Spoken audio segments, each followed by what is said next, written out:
Hii ni taarifa kuu halisi na sahihi.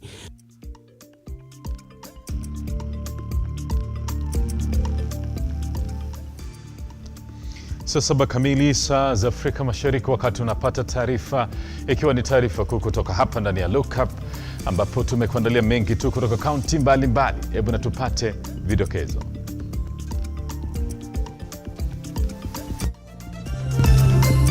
Hii ni taarifa kuu halisi na sahihi. Waziri wa mazingira Soipane Tuya asema serikali itawekeza vilivyo katika kuinua hadhi ya ekari 8,000 za ardhi oevu katika juhudi za kukabiliana na mabadiliko ya tabia nchi.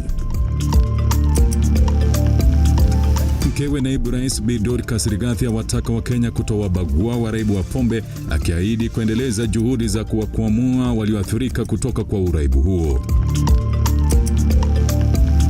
Viongozi wa upinzani Pwani wataka serikali kuangazia gharama ya juu ya maisha na kuheshimu maamuzi ya koti. Hii ni taarifa kuu halisi na sahihi. Matangazo haya yanarushwa kwenye mtandao wa kijamii wa Facebook, ambapo tunapatikana Lookuptv, na kwenye Twitter utatupata @Lookuptv. Tunaingia kwenye taarifa zenyewe, ambapo serikali ya Kenya kupitia kwa wizara ya mazingira inayowakilishwa na waziri Soipane Tuya imezuru kaunti ya Marsabit katika harakati za kubuni mikakati ya kukabiliana na mabadiliko ya tabia nchi. Waziri Tuya amebaini serikali kuu imo mbioni kufufua ekari 8,000 za ardhi oevu, kuzalisha chakula cha kutosha na kupanda miti katika azma ya kunufaisha mazingira. Tupate taarifa hiyo.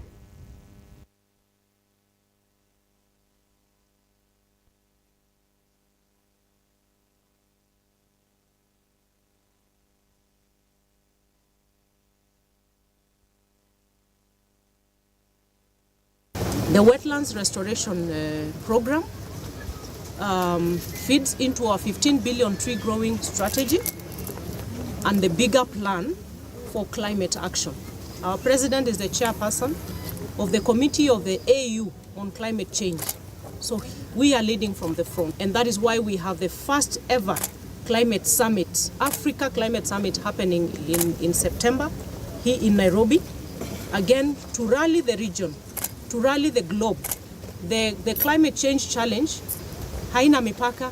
We are blessed in this country that we have the science, the technology, and we have been having some pilot studies somewhere within Kalacha, and therefore within Kalacha you have seen that we have proved to the Republic and the entire world that Chalbi Desert can be restored into green ecosystem. From the desert, from Chalbi Desert, we have recovered almost over 20 acres of the desert, now from open barren land to a green, what we call ecosystem that is full of dates, water, grass, and all other types of trees and fruits. We will ensure that we shake all this part of this country, entire republic, with the restoration, so that all our wetlands are secured, they are restored, there is water available, there is livelihood secured, climate change impact is mitigation is done, resilience and coping mechanisms is promoted. The previous month ago, 4 or 5 months ago, there was a prolonged drought. People were starving, animals were dying, and if irrigation is done and the food security now is boosted, we have water with us, yeah. But the problem is money. Yes. Yeah. So the government can fund this that project like irrigation. If we get fund backup from the government, the entire community can benefit from it. Even the entire Marsabit County. Mkewe naibu rais Bi Dorcas Rigathi amewasihi wazazi ambao watoto wao ni waraibu wa pombe haramu na dawa za kulevya kuwakubali jinsi walivyo, ili kuangamiza unyanyapaa unaoandamana na tatizo hilo. Katika juhudi za kuangamiza uraibu huo, Bi Dorcas amekariri kujitolea kwake kuhakikisha wote ambao wameathirika wanapokea msaada wa kurejea hali yao ya kawaida. Dorcas amesema haya akijumuika na waraibu hao katika kaunti ya Kiambu. And I love you. And I'll continue to love you until you get out of that jail of drinking and just destroying yourself. We are going to try as much as we can to validate your dreams. Do you want to get out? And I know God will bring you out.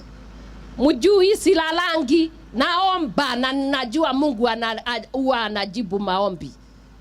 Muende kanisa mtanikuta huko. Muende hizo chochoro nitakuja huko. Mpaka mtoke muwe watu ambao wako na ndoto ambazo zinatimizwa na maisha yenu naona inaboreka. Na nilisema kama nyinyi ni vijana, nyinyi ndio mmebeba begu. Umeshawahi kusikia mtu anaendaga shamba bila begu? Inawezekanaje hii Kenya ndio kunawezekana kuwe watu wanaenda shamba bila begu? Nyinyi msichome tena, mnasikia? Without our people being sober, no matter what government does, we will not be able to benefit from all the things that the government is doing. So here in Kiambu, we have worked very well and we have reduced the consumption of illicit brews and counterfeit brews and drugs to the barest minimum, and we are working very well with the county government and all other agencies to ensure that we are sober in Kiambu County so that we can help the president transform this county and transform the entire republic the way he promised us when he was looking for this particular leadership. So feel welcome, Your Excellency, the Second Lady. Come as many times as possible. We'll continue partnering with you, and we thank you for the demonstrated interest you have shown in the boy child, in the program that you have already decided to partner with us. Na viongozi wa kaunti ya Mombasa wameapa kuendeleza shinikizo kwa serikali ya Kenya Kwanza kushusha gharama ya maisha na kutii amri ya koti ya kutotekeleza ushuru wa bei ya mafuta.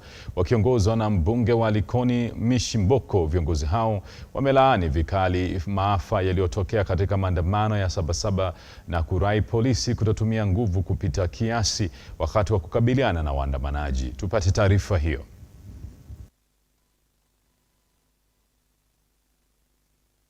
Musione sisi viongozi tukishirikiana na wananchi tunafanya demonstration, mkono tunafanya demonstration, tunajifanyia sisi.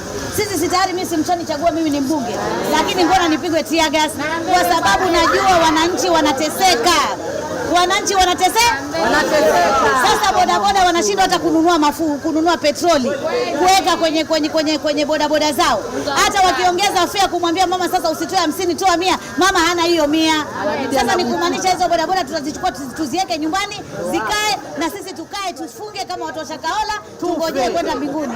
Ama itakuwa vipi jamani? Imagine. Sasa ndio tunasema serikali ya Kenya Kwanza wasipandishe ushuru na kuhujumu wananchi na kuumiza wananchi. Maisha ni magumu sana jamani. Na pia tuko pamoja na gavana wetu Abdulswamad Sharif Nassir. Ndio sababu tumeona yeye pia ametutengezea barabara 3 hapa Likoni, tunampongeza, lakini bado tunataka zaidi na zaidi. Vipande vya barabara ambao tumetengeza kufikia sasa kwa uongozi wangu ni vipande 114 vya barabara. Kwa sababu unajua kera huwa watengezi barabara ndefu kwa pamoja, ile pesa huwa inakuja kidogo kidogo, kwa hivyo mnatengeza bit by bit. Vijana tuende tujisomeshe skills. Special economic zone inakuja ile Dongo Kundu, kutakuwa na ajira nyingi sana, lakini zile ajira zinataka ujuzi. Tuende kufanya mambo ya mechanic, tufanye mambo ya ngwari. Kwanza welders, hiyo nataka niwapatie ni leakage. Welders ndio watatikikana kwa wingi. Viongozi wa upinzani wakiongozwa na gavana James Orengo na kiongozi wa walio wachache katika bunge la kitaifa pia Wandai wamewasuta wanaopinga azma ya kukusanya sahihi za kumtumia Rais William RUTO kutoka afisini, wakidai kuwa kisheria Wakenya wana fursa ya kumtoa rais mamlakani huku kupitia saini. Licha ya naibu rais na wandani wa RUTO kukejeli hatua hiyo, upinzani unasisitiza utasonga mbele na zoezi hilo. Tupate taarifa hiyo. Collecting signatures is just the beginning. He is just the beginning. He's not seen the real thing is coming. And is coming, and when it comes, he'll remember that he left his brains in the bathroom. Because it is coming. And I'm saying this without a fear of contradiction. There was a time in this country that when you said Moi must go, then they quoted Section 40 of the Penal Code. They used to say that anybody who compasses or imagines or devises or intends the death of the president is guilty of treason. So we can decide through extra parliamentary means, through extra constitutional means, to bring about change in Kenya. And we have done it before. When Parliament proved to be acting contrary to the wishes of the people, we said, we are going to the people. We are going to the people.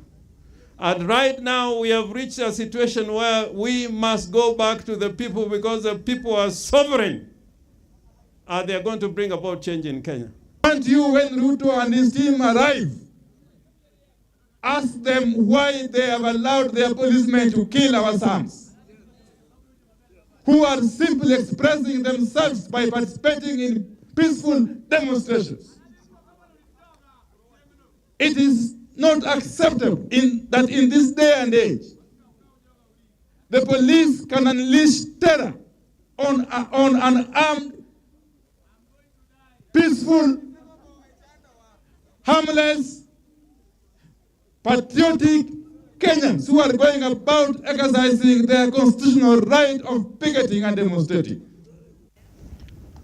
Gavana wa kaunti ya Machakos Wavinya Ndeti ameitaka serikali na upinzani kutafuta suluhu ya kudumu kwa matatizo yanayowasibu wa Kenya badala ya kuendelea kulumbana. Akizungumza katika kanisa la ACK Machakos baada ya kuhudhuria ibada, Gavana Ndeti aidha amesema serikali yake itafanya kazi na Rais RUTO kuhakikisha miradi yote iliyoanzishwa ikiwemo miradi ya maji, viwanda na bustani miongoni mwa miradi mingine imekamilika kuwafaidi wakazi wa Machakos. Tupate taarifa hiyo.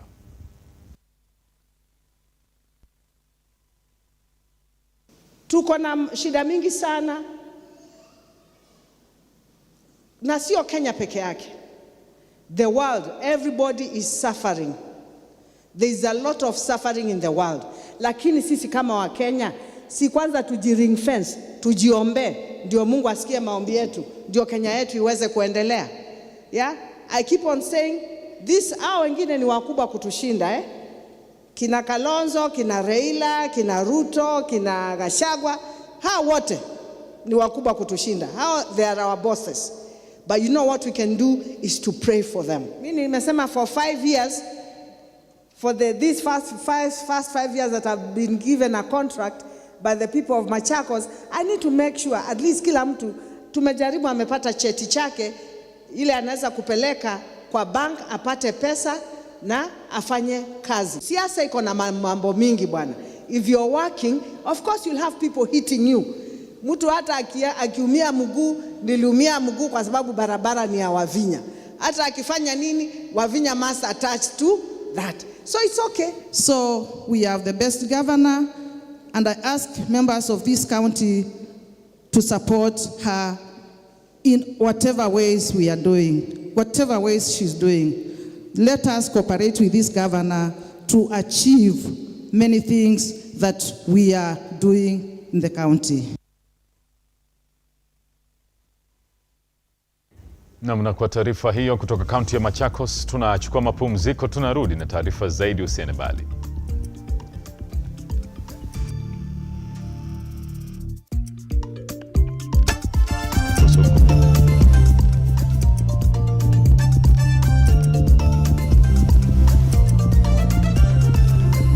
Hii ni taarifa kuu, halisi na sahihi.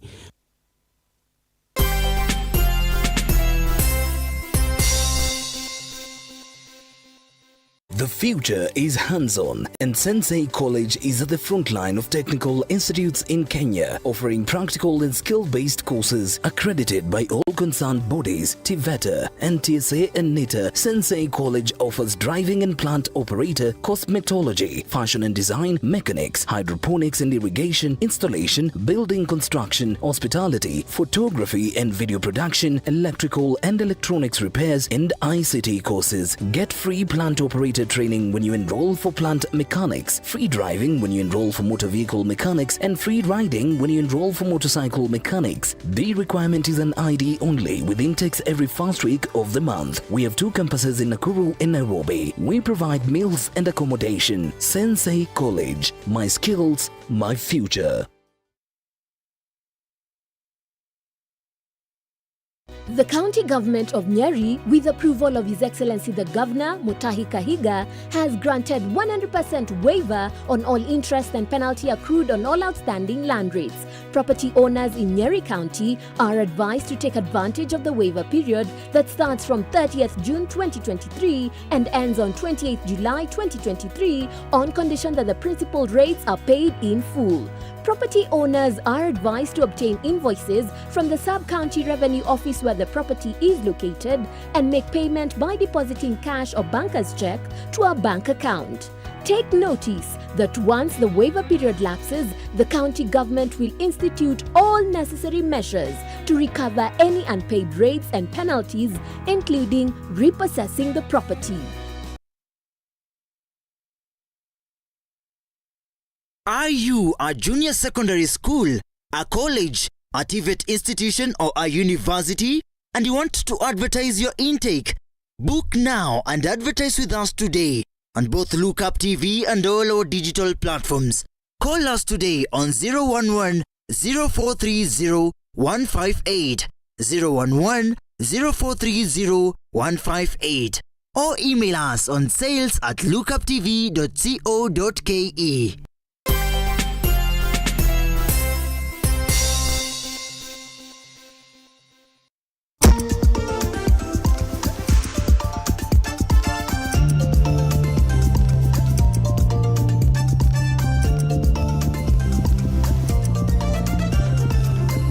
Hii ni taarifa kuu halisi na sahihi.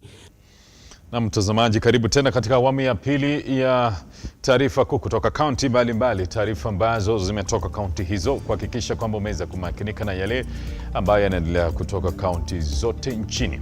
Serikali ya kaunti ya Nakuru kwa ushirikiano na washikadau kutoka kituo cha kimataifa cha kilimo na sayansi wameshirikiana kuanzisha kampeni ya kuhakikisha wakulima wanatumia dawa zinazoidhinishwa na zilizo salama za kuangamiza wadudu wanaovamia mimea. Kupitia mradi wa ukulima True, wawili hao watahamasisha umma kuhusu athari za dawa zisizo salama kwa afya. Hatua hiyo ikilenga kuimarisha ubora na usalama wa chakula. Tupate taarifa hiyo.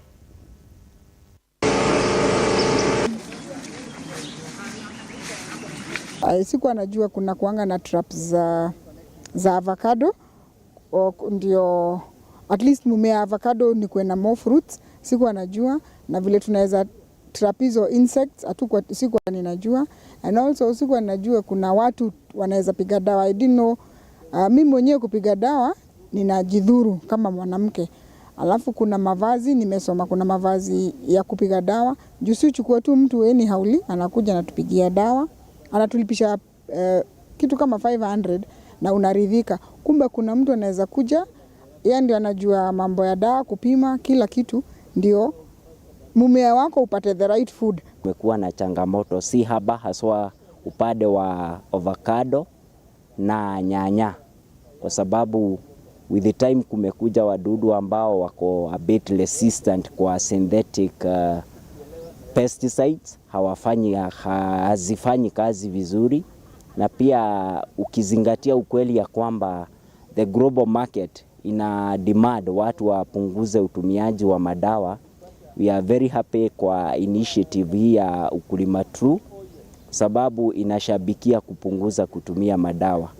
Kwa mfano kama tuta is a very stubborn pest, anakataa na anazaana kwa wingi, so unapata in as much as you use the synthetic products, at a given point unapata hazisaidii. Most of our farmers don't absorb the pre-harvest interval.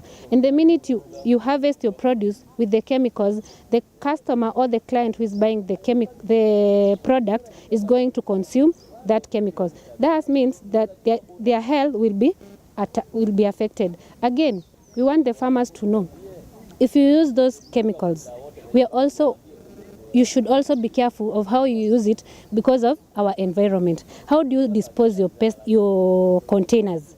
There are safer ways to dispose the containers which have been set aside by PCPB, the Pesticide Control Board. Again, if you spray it as a farmer, do you care about your health yourself?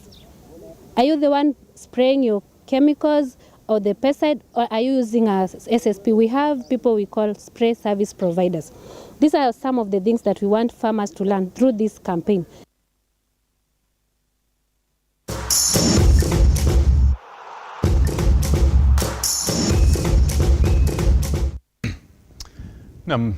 Timu ya raga ya Kabras Sugar imetoa ubingwa wa awamu ya pili ya msururu wa raga nchini. Kabras iliwalaza Menengai Oilers alama 10-7 katika fainali ya msururu wa Driftwood iliyoandaliwa jijini Mombasa. Wakati huo huo, KCB ilinyakua nafasi ya 3 kwa kuwapiga Strathmore Leos alama 29-12 katika mchezo wa kutafuta nafasi ya tatu ya Kabras. Aidha, walituzwa shilingi $100,000 kwa kuibuka mabingwa wa awamu hiyo, huku macho yote sasa yakielekezwa jijini Nakuru katika awamu ya 3.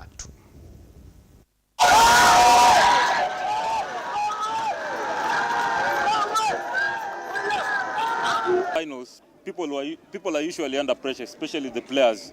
Anything can go wrong, and given that we've played for 2 days, players are very tired. So it's the one who will dig deep the most is the one who will win the games. There you can see that the competency of the players, the productivity of the game, and even the entertainment to the fans has already been top-notch today.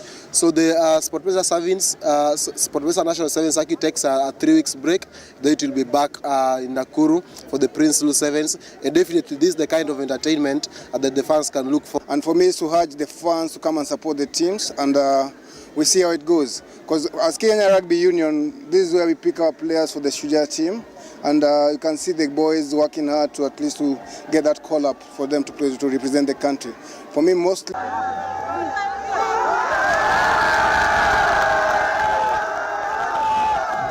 Shule ya upili ya wavulana ya Musingu imetoa ubingwa wa mchezo wa kandanda wa shule za upili kutoka jimbo la Kakamega. Timu hiyo ililaza shule ya Shandarema magoli 2-1 katika fainali ya usakato katika uga wa Buhungu, kaunti ya Kakamega.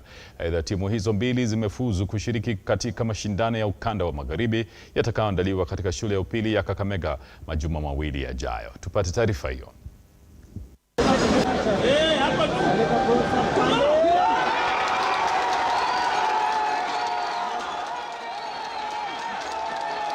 Tulianza mpangilio wa timu hii mwaka jana, na step ya kwanza ilikuwa kuwaingiza kwa league.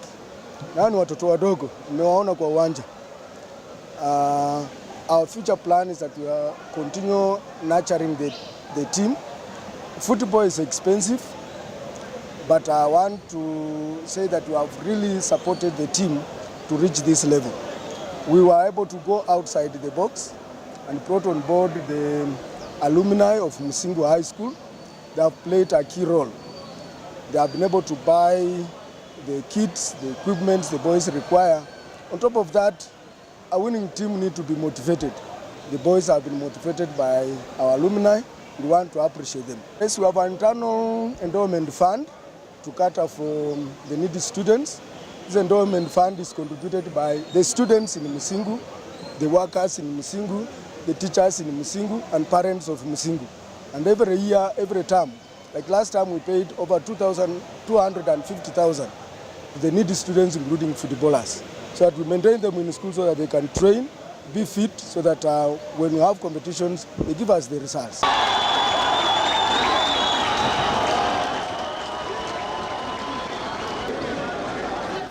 Na Kenya Safina Madhani alivuna ushindi wa alama 3-1 dhidi ya Mholanzi Louis van der na kutoa ubingwa ama ushindi wa mashindano ya mchezo wa squash yaliyoandaliwa jijini Nairobi. Katika upande wa wanaume, Amir Khalid wa Ufaransa alimlaza Mkenya James Dalid alama 3-1 na kutoa ubingwa.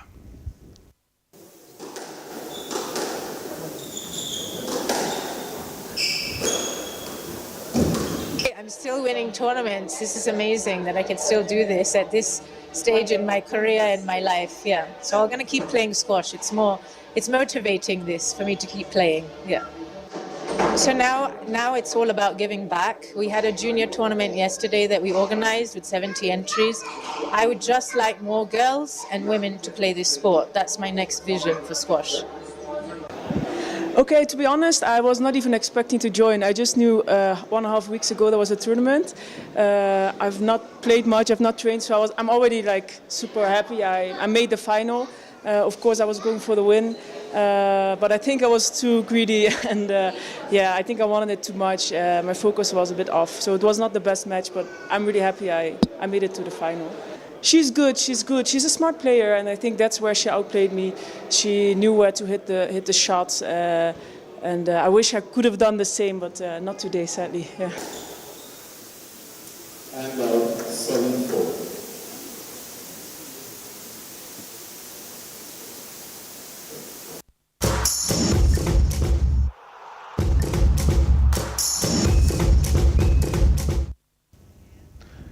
Naam, kufikia hapo tumefika tamati mwa taarifa zetu, ikiwa ni taarifa kutoka mashinani, taarifa ambazo zimetoka kaunti mbalimbali, ikiwa ni ikiwa ni taarifa kuu kutoka hapa ndani ya Lookup. Matangazo haya pamoja na mengi tu ambayo yanarushwa kwenye mtandao wa kijamii Facebook, ambapo tunapatikana Lookuptv, na kwenye Twitter tunapatikana @Lookuptv. Anapata nafasi nzuri pia ya kuyatazama pamoja na mengi tu ambayo tunarusha katika mtandao wetu wa YouTube, ambapo tunapatikana Lookup. Hakikisha kwamba umefuatilia kwa karibu na hata kutoa ujumbe wako katika kuboresha mawasiliano. Saa 10 kamili kuna trending news, na saa 1 kuna taarifa ama Lookup taarifa, na saa 3 kuna taarifa zetu pamoja na uchanganuzi wa kipekee. Nimekuwa wako Lame Kaungo na mwelekezi wangu akiwa ni Shida na Bwala. Tukutane tena wakati wa saa 1.